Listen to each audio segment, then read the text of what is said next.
ರಾಯಚೂರಿನ ಎಪಿಎಂಸಿ ಸೈಟ್ಗಳ ಹಂಚಿಕೆ ವಿಚಾರದಲ್ಲಿ ಭಾರೀ ಗೋಲ್ಮಾಲ್ ನಡೆದು ಹೋಗಿದೆ ಅಂತೆ. ಅಲ್ಲಿನ ಎಪಿಎಂಸಿ ಅಧ್ಯಕ್ಷ ಕಾರ್ಯದರ್ಶಿ ವಿರುದ್ಧ ಅಲ್ಲಿನ ಉಪಾಧ್ಯಕ್ಷ ನಿರ್ದೇಶಕರೇ ಗೋಲ್ಮಾಲ್ ಅನ್ನ ಬಯಲಿಗೆಳೆದಿದ್ದು ಕೋಟಿ ಬೆಲೆ ಬಾಳುವ ಸೈಟ್ಗಳನ್ನು ಜಸ್ಟ್ 10 ಲಕ್ಷಕ್ಕೆ ಮಾರಾಟ ಮಾಡಿದ್ದಾರೆ ಎನ್ನುವಂತಹ ಗಂಭೀರ ಆರೋಪ ಕೇಳೋದಕ್ಕೆ ಸಿಕ್ಕಿದೆ. ಈ ಕುರಿತ ಒಂದು ವರದಿ ಎಲ್ಲಿದೆ ನೋಡಿ.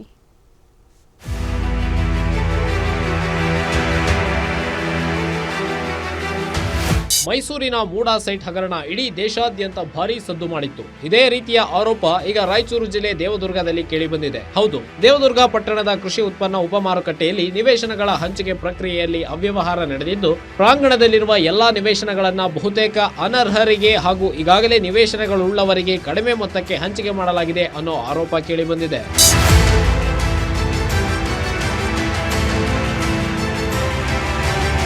ಅಷ್ಟಕ್ಕೂ ಇಂತಹ ಅಕ್ರಮ ನಡೆಸಿದ್ದು ಇದೇ ದೇವದುರ್ಗ ಎಪಿಎಂಸಿಯ ಅಧ್ಯಕ್ಷ ಅದನಗೌಡ ಹಾಗೂ ಕಾರ್ಯದರ್ಶಿ ರಂಗನಾಥ್ ಎಂದು ಹೇಳಲಾಗ್ತಾ ಇದೆ. ಈ ದಂಧೆ ಬಯಲಿಗೆಳೆದು ಇದರ ವಿರುದ್ಧ ಹೋರಾಟ ನಡೆಸುತ್ತಿರೋರು ಬೇರೆ ಯಾರೂ ಅಲ್ಲ, ಇದೇ ಎಪಿಎಂಸಿ ಉಪಾಧ್ಯಕ್ಷ ಅಬ್ದುಲ್ ಅಜೀಜ್ ಹಾಗೂ ನಿರ್ದೇಶಕ ಶರಣಗೌಡ. 80 ಸೈಟ್ಗಳು ಕೊಡಬೇಕಾದ್ರೂ ಕೂಡ ಖಾಲಿ 57 ಸೈಟ್ಗಳು ಕೊಟ್ಟು ಉಳಿದವನ್ನ ಇಟ್ಕೊಂಡು ಇದು ಖಾಲಿ ಸರ್ಕಾರಿದು 25 ಲಕ್ಷಕ್ಕ ಒಂದು ಸೈಟ್ ಅದ ನಮ್ಮಲ್ಲಿ ವ್ಯಾಲ್ಯೂಯೇಷನ್. ಆದ್ರೆ ಇಲ್ಲಿ ಅಧಿಕಾರಿಗಳು ಏನ್ ಮಾಡ್ಯಾರ, ತಾವೇ ಸ್ವಂತ 10 ಲಕ್ಷಕ್ಕೆ ಹಂಗ್ ಮಾಡಿ ತಾವು ಕಮಿಷನ್ ತಗೊಂಡು ಅಲ್ಲಿ ಅವ್ಯವಹಾರ ಮಾಡ್ಯಾರ. ಇದು ಕೂಡ ಎಲ್ಲ ಪತ್ರಿಕೆಯಲ್ಲಿ ಬಂದದ. ಅರ್ಜಿ ಹಾಕಿದಾಗ ಅಲ್ಲಿ ಅರ್ಹ ಫಲಾನುಭವಿಗಳಿಗೆ ಸಿಗಲಾರ್ದೇನೆ ಯಾರ್ಯಾರುಗಳಿಗೆ ಇಲ್ಲೆಲ್ಲ ದಲ್ಲಾಳಿಗಳು ಯಾರ್ಯಾರು ಏನೇನು ದುಡ್ಡು ಕೊಟ್ಟವ್ರಿಗೆ ಅಂಥವ್ರಿಗೆ ಮಾತ್ರ ಸೈಟ್ಗಳು ಸಿಕ್ಕಾವು.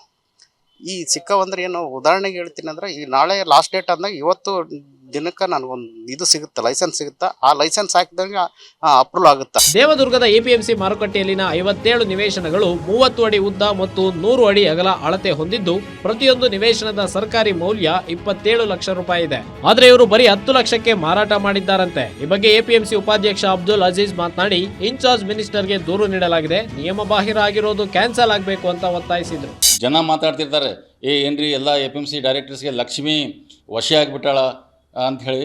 ಆದರೆ ನಾವು ಒಂದು ಏಳು ಮಂದಿ ನಾವು ಏನು ಹೇಳ್ತೀವಿ, ನಮ್ಗೆ ಅವ್ನು ಟೀ ಇವ್ರದ್ದು ನಾವು ಕೊಡ್ತಿಲ್ಲ.